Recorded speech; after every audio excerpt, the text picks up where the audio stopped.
Hi, this is Natalie Hoffman of FlyingFreeNow.com, and you're listening to the Flying Free Podcast, a support resource for women of faith looking for hope and healing from hidden emotional and spiritual abuse. Welcome to episode 272 of the Flying Free Podcast. I've got a story for you today. Let's begin. Let's pretend for a minute that your relationship is like a game of tennis. Can you visualize you and your partner on the tennis court?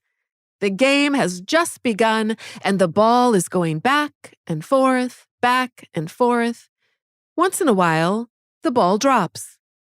This represents relationship conflict. Sometimes the ball drops on your side and sometimes it drops on the other side. When it drops on your side, you take the initiative to resolve the conflict. You pick up the ball and try again. But when the ball falls on the other side and you ask your partner to pick up the ball and lob it back, he responds with, "Well, it fell because of how you hit the ball. Not my problem. Not my responsibility." That's odd. Not really how you've experienced other relationships, but whatever. You want to be cooperative and make this game work. So you walk around to his side of the net and pick up the ball for him. Then you go back to your position to get the ball going again because the game matters to you. The relationship is important and you take your vows seriously. But life happens. The ball drops again on his side of the court, and once again, he makes no move to pick it up. You make the logical point that if he doesn't pick up the ball, you won't be able to continue the game. He scowls at you and tells you it's your fault and your problem, and if you care about the game, you'd figure it out. You argue with him because this logic does not make sense. You wait longer, but he refuses to pick up the ball. So you sadly walk over to his side and pick it up. Again, you have made a commitment for better or for worse, right? Well, this must be what worse means. Bummer. And this goes on for an entire year. 2 years. 5 years. You pick up all the balls on your side, and you pick up all the balls on his side. You feel resentful because the entire game is up to you. The responsibility to keep the game going falls completely on your shoulders, and that's a heavy weight to bear. The books you read, your church, and your spiritual friends all tell you that if your partner won't do it, the godly thing is to do it yourself. You can keep your relationship alive. Don't let bitterness creep in. Do it with a cheerful heart. Let him off the hook. He's a guy, and guys are not like girls. Be okay with the differences. Get over there and pick up the balls. God will give you the power you need to make that man happy. Fulfilling your duty as a female will eventually be rewarded with an awesome game. Besides, your partner is always so happy, smiling and waving at everyone who passes by. Such a friendly, sweet man. If someone outside the court needs help, he interrupts your game to help them out. He is an incredible human being with a magnanimous heart. Johnny on the spot for everyone. Then he returns to you and requests that you get the balls going because his are oh so very tired. 10 years, 15 years. Utter exhaustion sets in for you. Panic, even, as you contemplate doing this with gray hair and crispy bones. The future looks grim. Now you are stomping around, complaining, frantically waving your hands, frowning, yelling. Your eyes are bloodshot and your hair is a tangled rat's nest. You look and sound like hell, while he looks happy and rested and helpful to everyone who passes by. And then an idea hits you. you'll stop picking up the balls on his side of the court. Why not? Everyone already thinks you're a lunatic. Why not see what would happen if you didn't cooperate? Have you ever asked any of these important questions? Why does my marriage hurt so bad no matter how hard I try to make it better? Who am I anymore? And why do I have so much loneliness and self-hatred inside? What can I do to move forward in my life when I've felt stuck for so long? And where is God in my mess? I've been praying for years and I don't think He's listening anymore. If you're a Christian woman in a confusing and painful marriage who feels like you're spinning your wheels, looping on the same problems week after week, I'd like to help you change that. The Flying Free program gives you transformational coaching, courses, workshops, and a close-knit community of women to support you on your journey, and it's only $29 a month. I've got help for you that addresses the issues you're dealing with and aligns with your core values so you can feel better and move forward. You can get all the details, including reviews, facts, and everything that comes with the program by going to joinflyingfree.com. Complete your application, and I'll see you on the inside.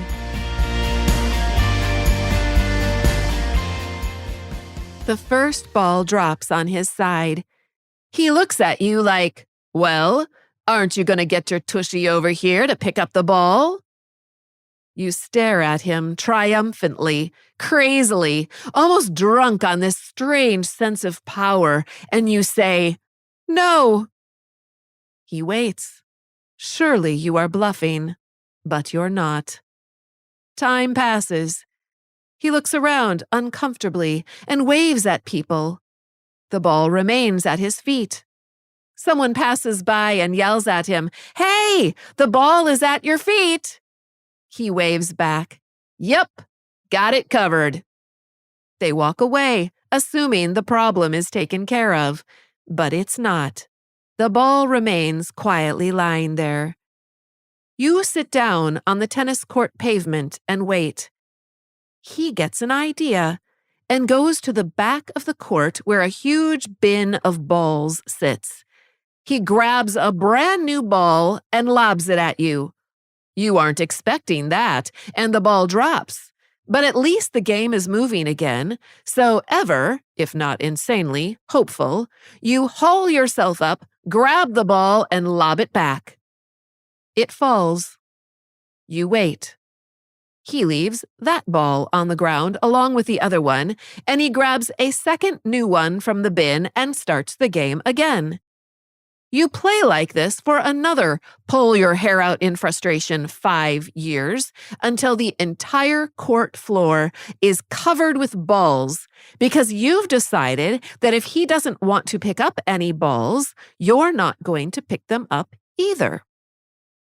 The game grinds to a halt as you both trip and stumble around all the balls with no conflict ever resolved.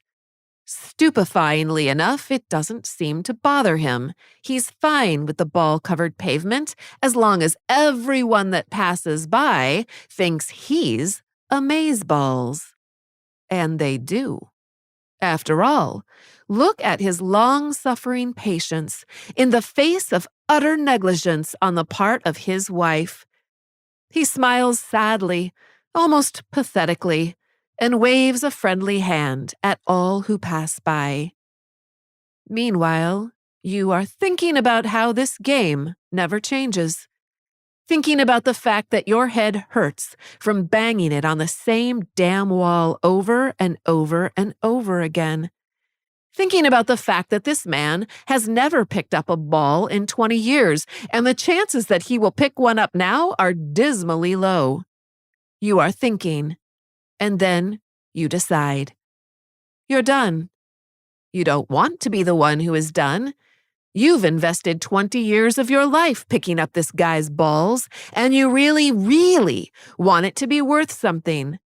But you know now that you could pick them up for the rest of your life and die an early death, or you could walk off the tennis court and find something else to do with the last remaining days of your life. So you do. But before you go, you stand by the fence of the court and yell at your partner, "Hey, I'm leaving now. But if you want to pick up your own balls and try again, I'm still open to coming back."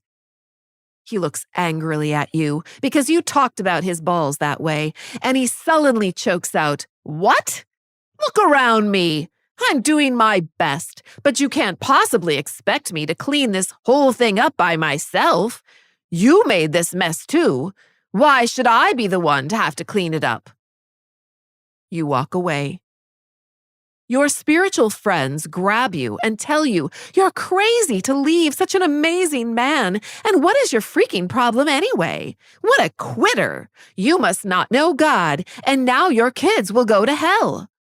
So you hesitate, worrying about these things.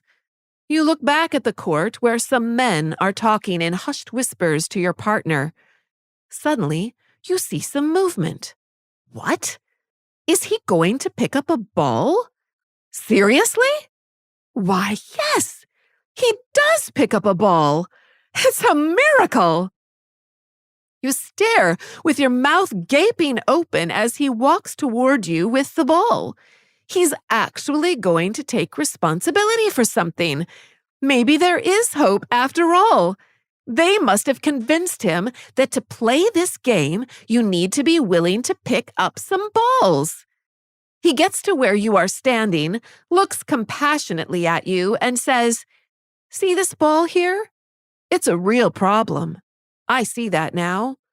I'd like to get rid of it, but I'm pretty sure it's yours."